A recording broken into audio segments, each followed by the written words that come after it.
This is an article from the Reformed Presbyterian, Volume 2, published in August of 1838, entitled The Religious Monitor.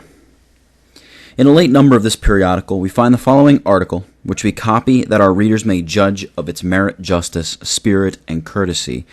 and that we may make to the editor of the Monitor the annexed proposal in such a way that whatever future notice may be taken of the matter, it will be understood the commencement has not been on our part. Quote, Slander. We are sorry to perceive in a late number of the Reformed Presbyterian a repetition of the oft-repeated slander that seceders deny, quote, Christ's headship over the nations, unquote.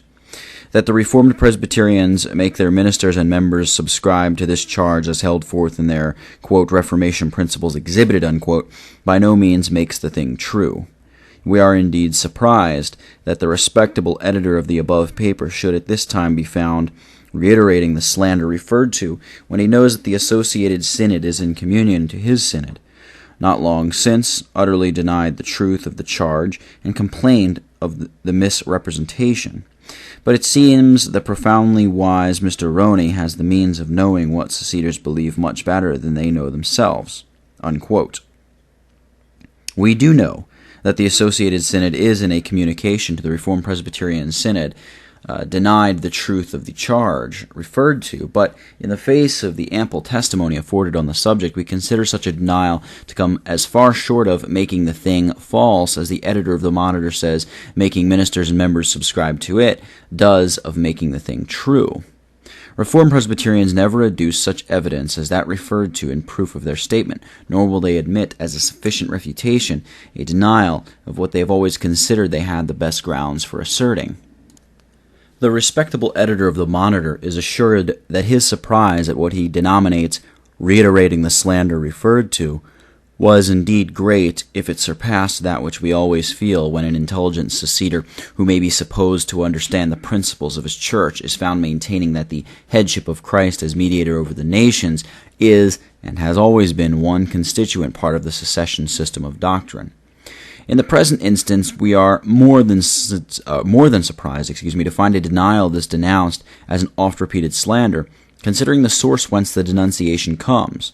Whether we be profoundly wise, as the Monitor is pleased to express it, or not, we surely must forget all we have ever learned on the subject, and be brought to believe that we have entirely misunderstood what seceders have written, and what we have heard many of them say, before we can admit that any injustice is done in considering them as having maintained from the time of their organization that the mediatorial kingdom of Christ is confined to the Church, and that he is not, as mediator, head over all things.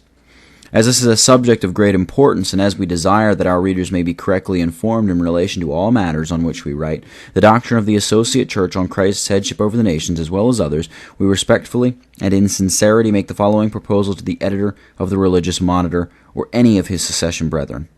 Furnish us with a distinct statement of the views entertained by seceders on the subject above referred to, and such statement shall be inserted in the Reformed Presbyterian. In this way, an opportunity will be given of speaking for yourselves to as many as have read in our pages what is called the oft-repeated slander.